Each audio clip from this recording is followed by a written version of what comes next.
Good afternoon, and welcome to the information session for the Master of Science in Real Estate Development program at Columbia University. My name is Adam Lubinsky, and I am the interim director of the program, as well as an associate professor of professional practice. We're thrilled to have you here to answer your questions and to share the details and highlights of our program with you. So just to take you through our presentation, first, I want to introduce the goals and overview of the program. That includes a view of the year. What's the sequence of the classes that we have here? You'll get an introduction to the work samples that students have produced, and I'll dig into some of the program highlights. You'll hear about the faculty, and I'll give an introduction to the staff as well. And then you'll hear from Rebecca Anderson-Palomito, who will take you through the career development, trajectory, admissions, student life, and a bit about our shared ethos in the program. So you see here, Avery Hall. This is really the home to the Graduate School of Architecture, Planning, and Preservation, including the Master of Science in Real Estate Development. But what I want to make really clear is that Avery Hall is really part of an ecosystem that includes all of the programs at Columbia GSAPP, but also brings in all of the opportunities at Columbia University and to the entire city of New York. The MS-RED program is uniquely situated to take advantage of a range of resources and offerings, and we're increasingly fostering a connection with each of GSAPP's additional 7 programs. That includes architecture, architectural design, urban planning, urban design, historic preservation, computational design practices, and a curatorial master's program. This approach extends beyond Avery Hall and into the broader university community with access to other academic, social, and professional opportunities across Columbia. Finally, we expect all students to really expand their education into the wider New York City, where we have a tremendous, large network of alumni, professionals, and opportunities that occur all the time in New York City. There's so much built into the MS-RED program that allows students to leverage their education in New York City. We're very lucky and proud to be based here in New York City.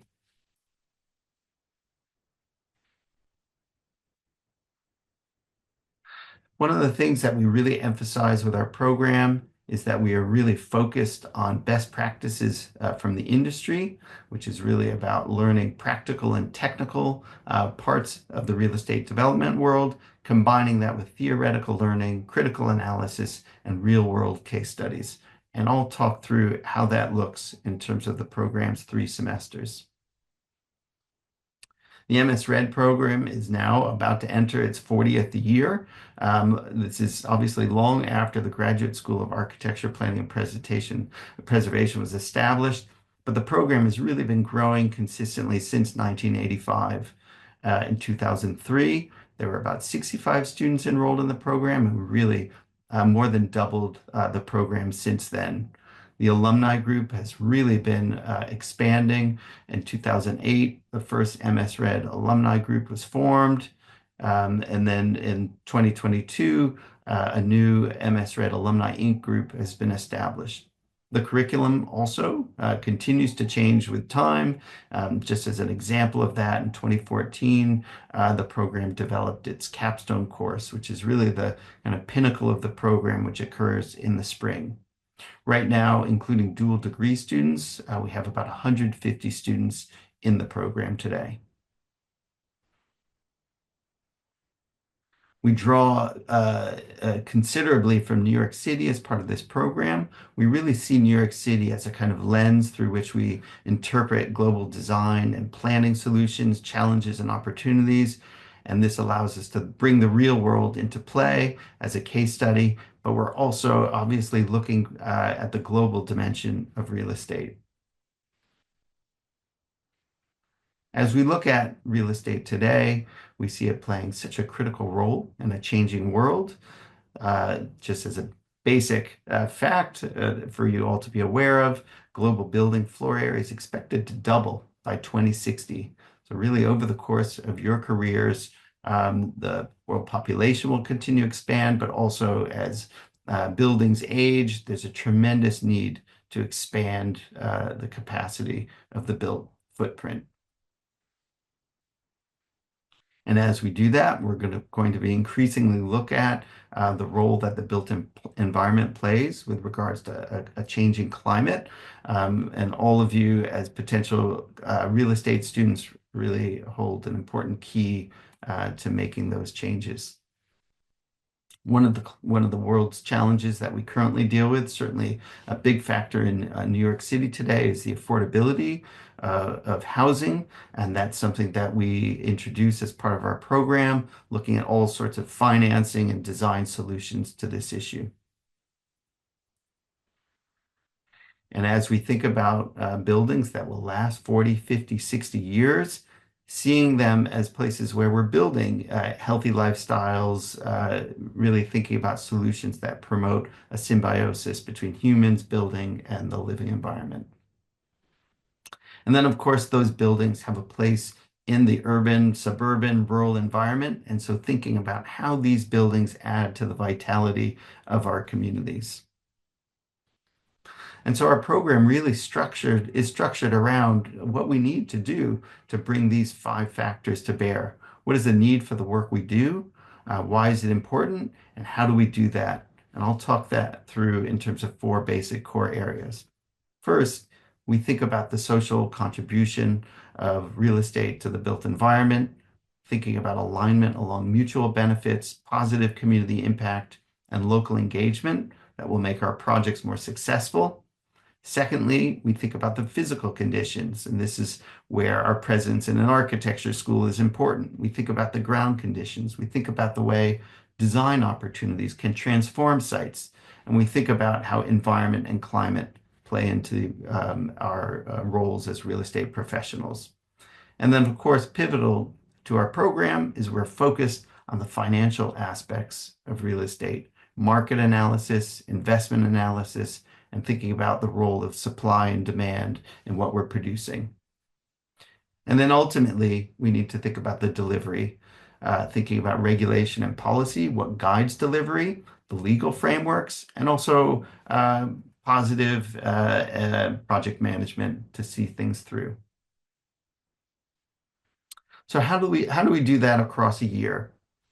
We are built as a 3-semester program, and thinking about strategically, that first semester as being about an introduction to fundamental concepts, both basic concepts that build technical capacity, but also a macro lens that allows us to see the bigger issues, such as the political environment of development.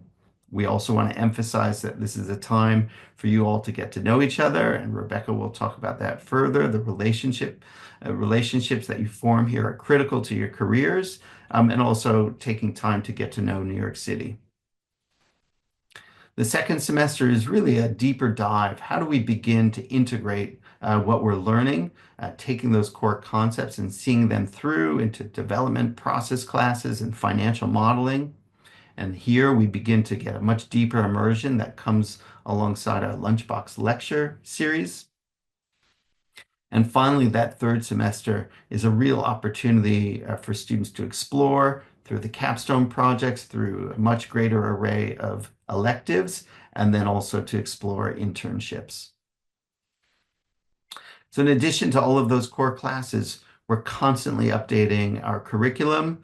We've added the course this year on AI and data analytics. We have courses on sustainability and adaptive reuse, looking at real estate investment vehicles, collaboration between architects and developers, affordable housing, prop tech, entrepreneurship. These are all core aspects of our electives. So now I'd like to take a moment to show you some of our student work. These are samples from the capstone project. This example here was from a student back 2 years ago. We were looking at office building conversions to residential. And so that challenge really was about market analysis, understanding the financial complexities, but also the design complexities of how to do that. Office buildings, as many of you will know, have much deeper floor plates. So how do we begin to think about units that are extending deep into those floor plates? So that architectural challenge came with a whole financial analysis as well. This project here looked at a site in New York City that was going to have a new train station next to it, so a transit-oriented development. So thinking about how what was recently an industrial site would now become a transit-oriented development, looking at new commercial and residential uses, thinking simultaneously about how the new market would react to these uses and how to integrate a new station into an existing community. All of that was underpinned by detailed project pro forma work.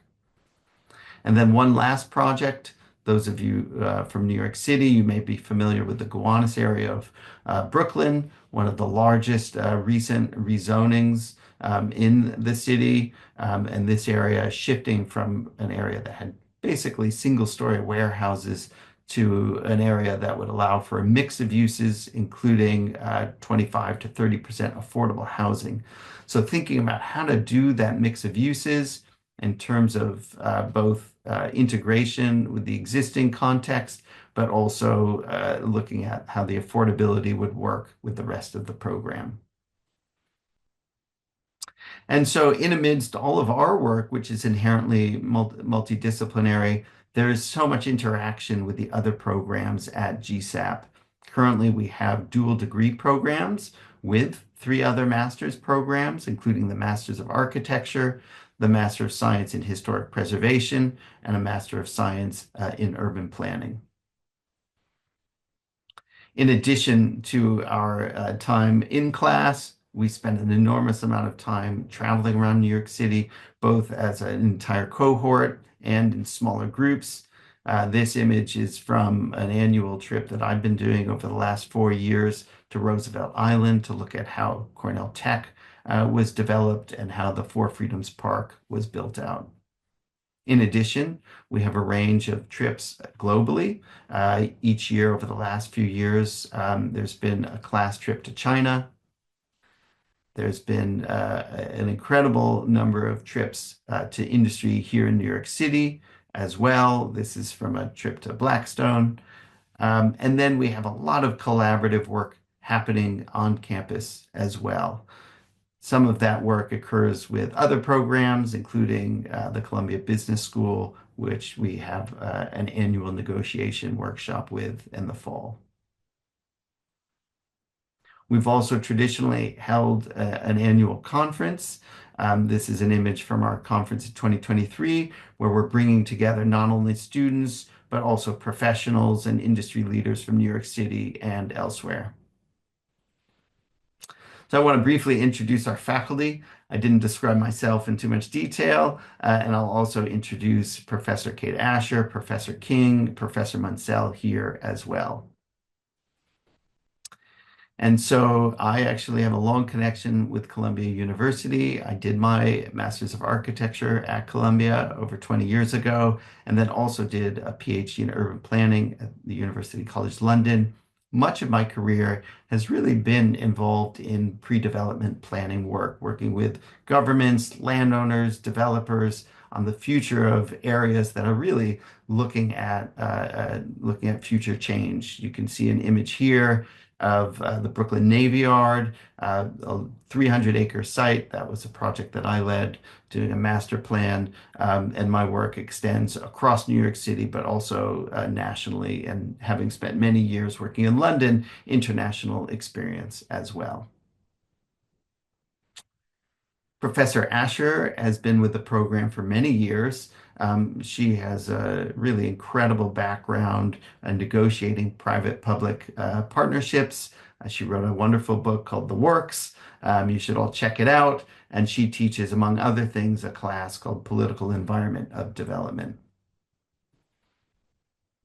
Professor King has her own development practice. She focuses in particular on post-industrial urban conditions and looks for new development opportunities in places like New York City, New Jersey, Detroit, Michigan. She teaches the development process class and will be co-teaching capstone with me this year as well. And Professor Munsell is our professor of finance. He's also been with the program for a number of years and has deep experience both professionally and teaching in real estate. He's also very focused on the use of AI in real estate and focus on how you can use that as a learning tool. And so I'll briefly take you through our adjuncts. One of the real strengths about being in New York City is that we can draw from so much talent in the city. And one of the things that I've done here is to highlight how many of these adjuncts have gone through the program. So you see everyone on this slide with the blue dot has graduated from the MS Red program. So really have a deep understanding of how the program operates and are really passionate about what we do.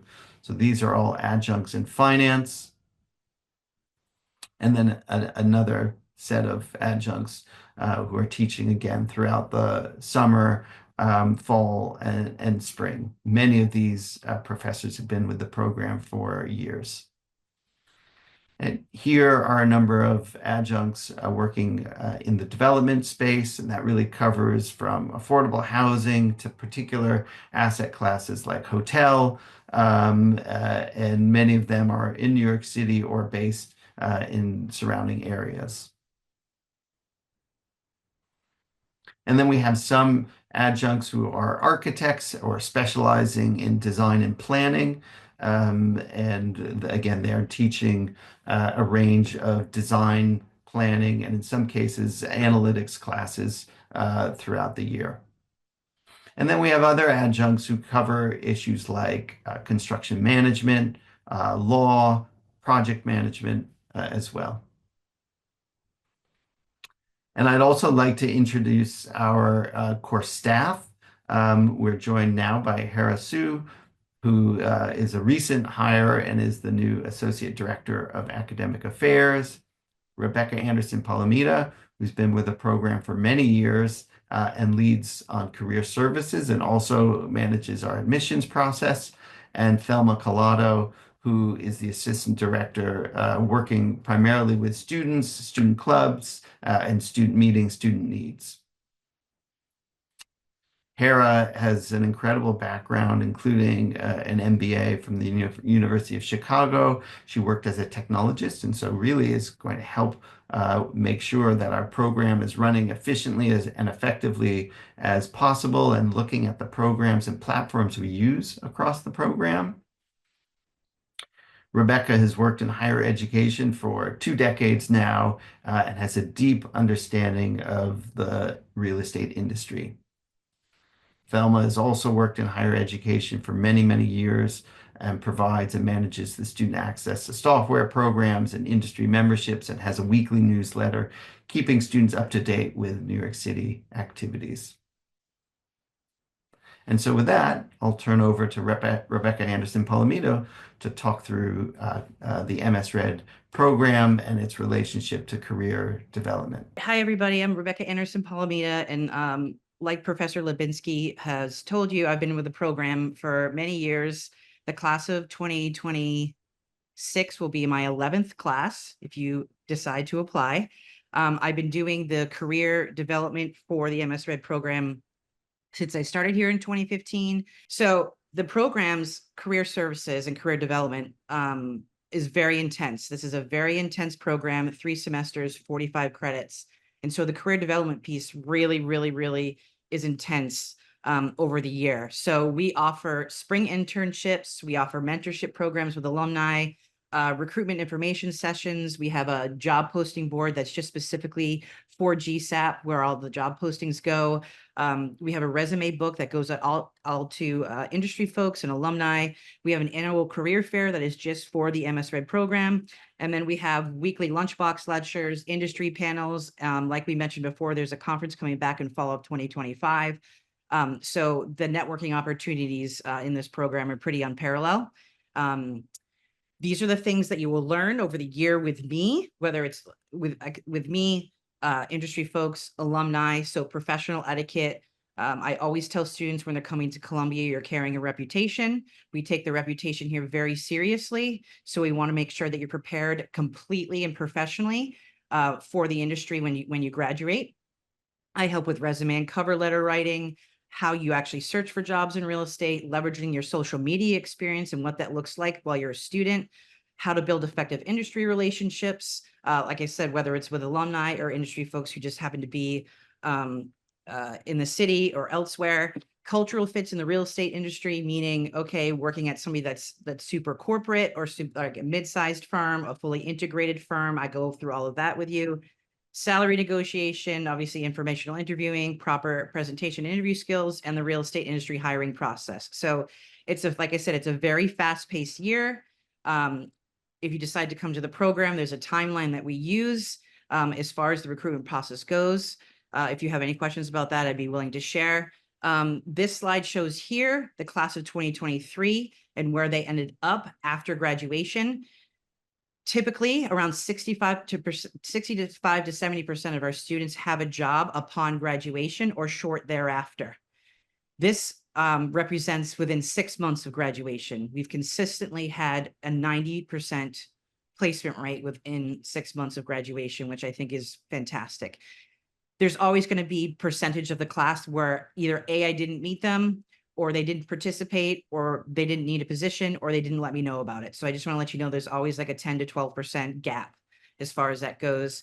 So as you can see, 42% of the class ended up in some sort of financial role, whether it was private equity, acquisitions, debt, or asset management coming out of the program. We also had 13% of the students doing some sort of hybrid role, working at a fully integrated development firm where they touch the finance piece, as well as they're working close to the asset on the project. Okay, so having that combination.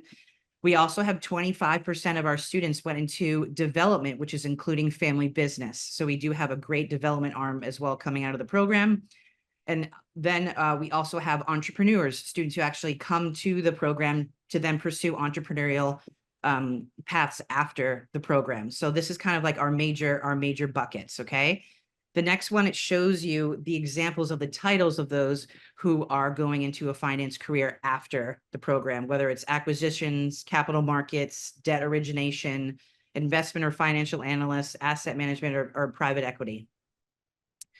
So that just gives you an example there.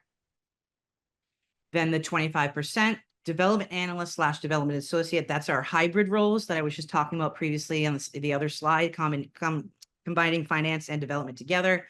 You have assistant project managers, and so on. We have students who come from all kinds of backgrounds to this program. They could come from an architecture background, an engineering background, an econ background. We've had, history backgrounds. We have a very, very diverse group of students every single year. So I just want to let you know, even if you do not have the experience that you don't have the experience that you think that you need to come to the program, I think that you go ahead and apply, right? So we have students who also change their career trajectory. So they may have an architecture background and want to completely go into a finance position. So we have a lot of changes. So it's not, everybody's not coming here to do that next step. They might be changing roles too. So I just want to let you know, it's very, very diverse. These are just some of the sample firms that we have students go to after the program. We are a global program. So there are students who leave New York and get jobs all around the world. We do have service all the major markets in the United States, whether it's New York, Boston. Right now, there's a big influx of jobs going into Miami. Then you have the Sun Belt area, which is big. We also have the West Coast. We have LA, San Francisco, Denver. So we have big pockets in the United States, but then we have students who either they go back to Asia, or they go to Europe, or back to Canada. So I'm just saying we have such a global perspective, but I would say a majority of our students do stay in the New York area. So a lot of these, like I said, some of these firms are global, but some of them are New York focused. We also have a fantastic alumni network that just started back in 2022. Hold on, I just want to get my other notes up here. Which is a nonprofit that was created back in 2022 just for MS Red alumni that we collaborate with, whether it's job postings, events, career talks, alumni profiles. So it's a great thing that you'll be able to be a part of, kind of introducing you as a student and then being a part of that after the student. We also have, this year will be our second annual MS Red Student Awards, which will be happening in December, which These wonderful four students who you see in this picture received a scholarship last year during the program of $5,000. So they're doing that again this year. So students have the opportunity. There are other scholarship opportunities before the program, during the program, as well as other mentorship opportunities. So this is a really great thing to have after the program. I just want to touch the admissions process. I know that a lot of you probably have looked at it online. It's pretty simple and straightforward. You have to complete the application fee. You must submit 3 letters of recommendation. The personal statement, please put it into your own words. Please make it very personal about yourself and why you want to come to the program, what real estate means to you. You have to submit your academic transcript, a resume. The GRE GMAT scores are optional. If English is not your first language, you must take an English proficiency exam and send those scores to us. If you desire to apply for dual degrees, we have a lot of dual degrees, students who either have already started a degree here and then want to add RED on, or start the RED and then add another program on. So we have the ability to do that. You can check your status of the application by logging into your account. If you have any questions about the process, please feel free to reach out to me. I just want to let you know that Professor Libinski had talked about the curriculum and how amazing it is, the faculty, how amazing it is. The student life is amazing. I always say, and I said to the students who came to the in-house yesterday, that the first capital you will raise is human capital. The thing that stands out about this program compared to other real estate programs is the fact that you are doing a full-time program and you are immersed together the entire year with all your classes, the core classes. You'll sit in with everybody.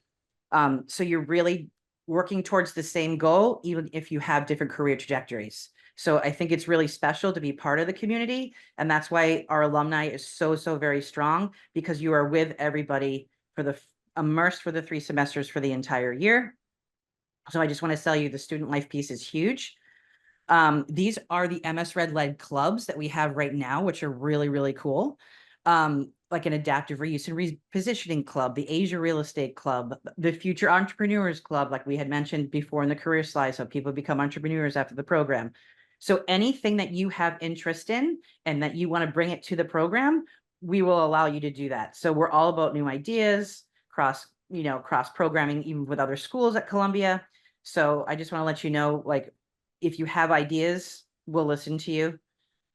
The student council is absolutely integral in your time here.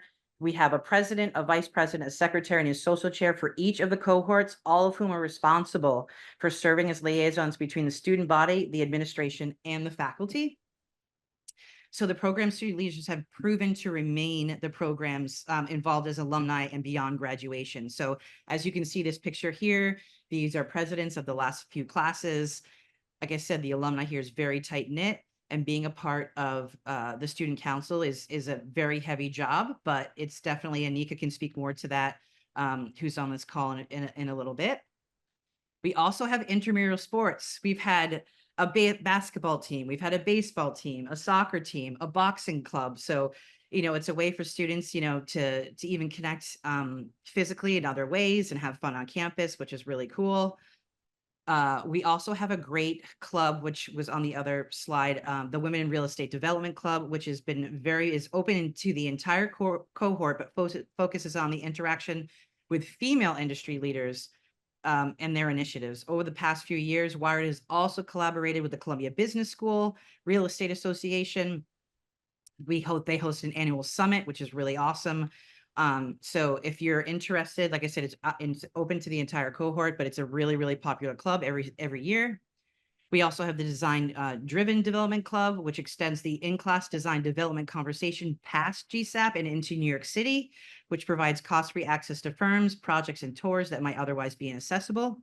The club leaders are highly professional and efficient in their outreach to drivers of New York top projects, granting their classmates elite exposure. I will tell you the amount of site tours that you have the possibility to go on as a cohort and as smaller groups is pretty fantastic. We have the Asia Real Estate Club, like Professor Libinski mentioned. We have the Asia trip, which is attached to a class in the spring, which is super cool. So that's fun. We also, I just want to, say with all the clubs and all the student life that you have, you will work hard, but you will play hard here. The more that you put into the program, the more you're going to get out of the program. And I assure you, the harder you work, the faster that you're going to get a return on your investment.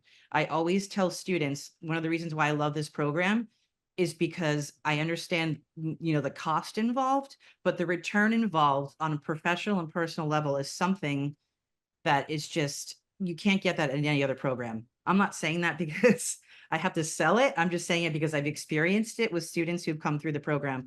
It's been life-changing for them. We know it's a lot to ask to go to school full-time for a year and taking these intense courses, but I'm telling you, it's completely worth it on from a financial standpoint, from a personal standpoint, and from a professional standpoint. What this degree does is it's practically applicable at the time. It's not a theory-based program. It is what you're learning in class can be totally practically applied in the real world as you're going through the program. We also just want to touch upon, I know I said it earlier, but we do have a spring internship program to make it possible for students to intern part-time to really practically apply those skills. So the first 2 semesters are heavy. The last semester is kind of like the final culmination with your capstone, and then you have the ability to intern a couple of days a week if that's something that you choose to do. So I just want to say we aim for students in the program to graduate with 2 basic competencies, professional and personal. And I take it very personally, and Professor Lubinsky knows that I do. I want everybody to be prepared when they go out into the real world.